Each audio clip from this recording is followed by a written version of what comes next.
রাজনীতিতে বিএনপির সব আশা আকাঙ্ক্ষা একদম সব শেষ হয়ে যাচ্ছে।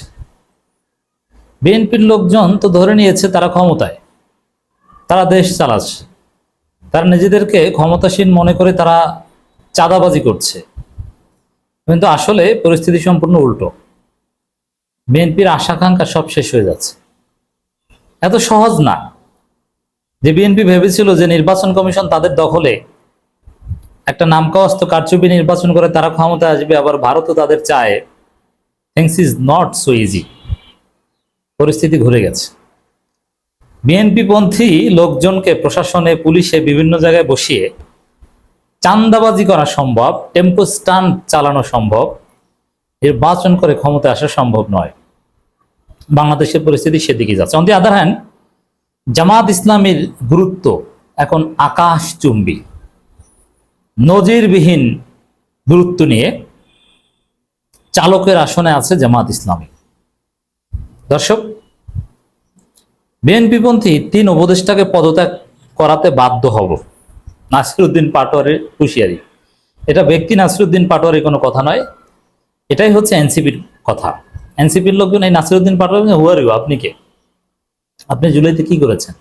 বিএনপি নেতাদের এই প্রশ্ন নাসিরউদ্দিন পাটোয়ারি করেছেন। সেই নাসিরউদ্দিন পাটোয়ারির বক্তব্য যে বিএনপিপন্থী 3 উপদেষ্টাকে পদত্যাগ করাতে বাধ্য হবে। এটা কিন্তু আমরাও জানি না যে বিএনপিপন্থী 3 উপদেষ্টা কারা। We don't know. কিন্তু আমরা এটা নিশ্চিত জানি যে এনসিপি পন্থী উপদেষ্টাদের অভাব নাই। প্রফেসর ইউনূস থেকে শুরু করে আসিফ নজরুল, এরপরে এই আসিফ, মাহফুজ, এরা সবাই এনসিপি উপদেষ্টা। কিন্তু বিএনপি পন্থী উপদেষ্টাদের নাম আমরা জানি না। ওয়াহিদুদ্দিন মাহমুদ, আরো অনেকে আছে আমরা জানি, তৌহিদ হোসেন বা বিএনপির প্রেসক্রিপশনে যারা হয়েছে, কিন্তু তাদেরকে থাকতে দিবে না। এর মানে এটা একটা ডিল। ওই বিএনপি বলছে আসিফ মাহফুজকে থাকতে দিবে না, আর এরা বলছে বিএনপি পন্থীদের থাকতে দিবে না। শুধু এটা না, 3 উপদেষ্টাকে তো আর বিএনপি তারা ডিফেন্ড করতে পারবে না, যে তাদের লোক, এটা প্রকাশ্যে তারা বলতে পারবে না। কিন্তু বিএনপি সবচেয়ে মারাটা খাবে নির্বাচন কমিশন পুনর্গঠনে। এই নাসিরউদ্দিন পাটোয়ারি স্পষ্ট বলেছে নির্বাচন কমিশন পুনর্গঠনের আগে কোনো নির্বাচন হতেই দিবে না তারা, এবং দে ক্যান ডু ইট। তাদের সেই ক্যাপাসিটি আছে, কারণ তারা সরকার দল। এই নির্বাচন কমিশনে বিএনপি খুব খুশি হয়েছিল যে না, আমাদের পকেট কমিশন। এখানে সালাউদ্দিন আহমেদের কথায় হয়, এই নাসিরউদ্দিন পাটোয়ারি বলছে নির্বাচন কমিশন হচ্ছে বিএনপির একটা পার্টি অফিস। অতএব বিএনপি যেটা ভেবেছিল যে নির্বাচন কমিশন তারা ইচ্ছা মতো সবকিছু করবে, না, কিছু হচ্ছে না। এই নির্বাচন কমিশন পুলিশ, ডিসি, এসপি থেকে শুরু করে বগুড়ার ডিসি ছাত্রদলের এক সাবেক কেন্দ্রীয় নেতার স্ত্রী, এরকম অভাব নেই। তো বিএনপি পন্থী প্রশাসনকে রেখে বাংলাদেশে কোনো নির্বাচন হবে না। এর মানে বিএনপির যে স্বপ্ন বা যতদূর এগিয়েছিল, এই যে ইশরাকের মেয়র পদটা আদালতের মাধ্যমে ব্যবস্থা করেছে, শেষ পর্যন্ত যাই হোক, এটা কিন্তু এই সিস্টেমই করেছে। যেমন আদালত এখন বিএনপির কথায় চলে, সব জায়গায় বিএনপি পন্থী। এরকম অ্যাটর্নি জেনারেল বিএনপির, মনে হয় যেন বিএনপি ক্ষমতায়, কোর্টগুলো পিপি, এপিপি সব বিএনপির। এই জন্য আদালতকে প্রভাবিত করে নির্বাচন কমিশনকে ম্যানেজ করে ইশরাক মেয়র পদটা নিয়েছেন, কিন্তু শেষ পর্যন্ত আসল মজাটা আর পাননি। এই জায়গাগুলো আর থাকতে দিবে না এনসিপি।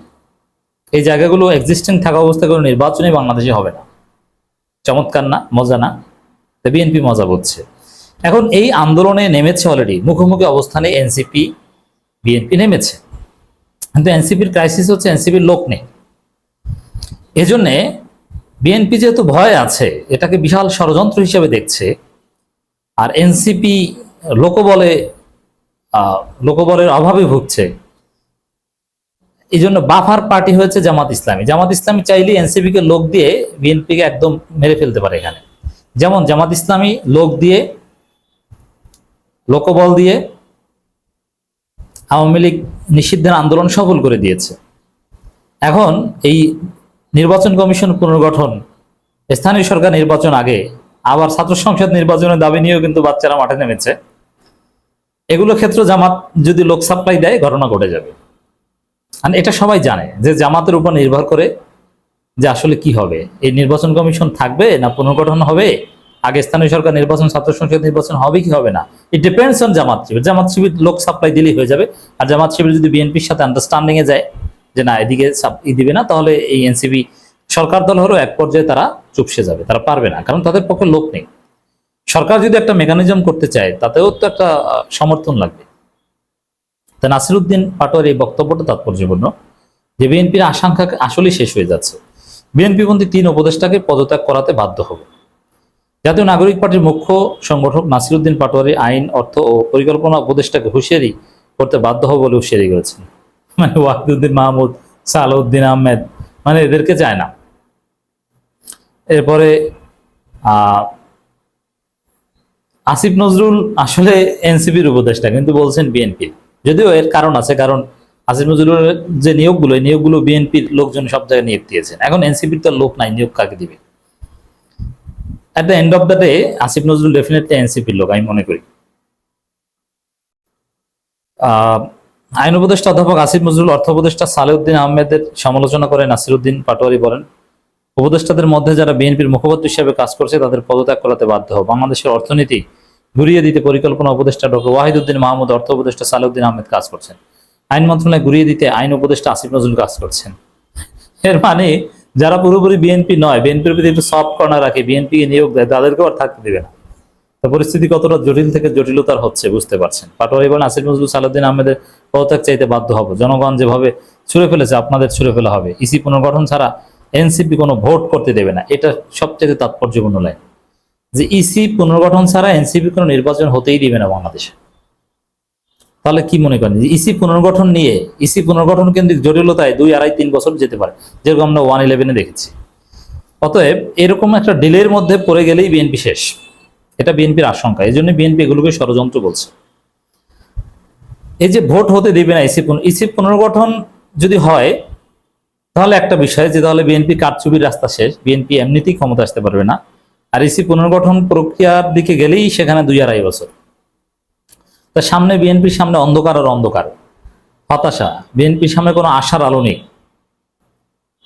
আশার আলো সব জামাতের দিকে। এনসিপি একটা গ্যাম্বলিং এ নেমেছে, একটা জুয়া খেলা, জিতলে জিতলো, না জিতলে জিরো। কিন্তু জামাত সুসংগঠিত শক্তি, তারা যদি ইসলামপন্থীদের সাথে জোট করে ঐক্যবদ্ধ হতে পারে, এই যে বললাম এখন এনসিপি জামাতের কাছে লোক চাইবে, আবার বিএনপি বলবে যে না ওদিকে যাইন না, আমাদের সাথে থাকেন। জামাতের সুদিন, জামাত এখন হিটে আছে, জামাত এখন চালকের আসনে আছে। জামাত একটা আল্লাহর সাহায্যপ্রাপ্ত দল, নইলে জামাতের উপর যে নির্যাতন, জামাতকে মাইনাস করতে যুগে যুগে বিভিন্ন সরকার যে পদক্ষেপ নিয়েছে, তাতে জামাত এতদিনে মাটিতে নিশ্চিহ্ন হয়ে যাওয়ার কথা ছিল। কিন্তু না, এই জামাত আছে এবং থাকবে। জামাতের এখন আকাশচুম্বী গুরুত্ব, নজিরবিহীন গুরুত্বে চালকের আসনে জামাত।